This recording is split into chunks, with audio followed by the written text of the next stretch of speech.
Hello from Tash Tyres. I've got a Volvo V40 here on a 2013 plate. Just doing a service reset. I know I went on to the auto data and it told me that you can't reset the service light without using the diagnostic. But through the diagnostic now, as you can see right here, it tells me I can reset it manually. So that's the model right there. 2013 Volvo V40 2 litre, and this is the procedure on how to reset it. Now I'm going to show you how it's done. So you've got the OK button right here, and that's the start stop button. So what I need to do is put into key position 1. Obviously it's got a remote there, so it's not got a key, so I'll put into key position 1.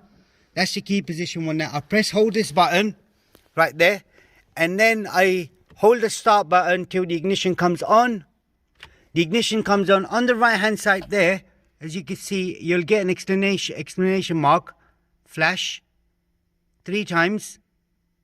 As if flashing, let go of the button, you'll hear the beep. As soon as it beeps, that means your reset is completed. That's all you got to do. To check it, make sure it's done. So all now you do is press the OK button again. Go into the service status. So this is the key you're trying to press on the left hand side right there. So this is what you're trying to do. And if you go there onto the display,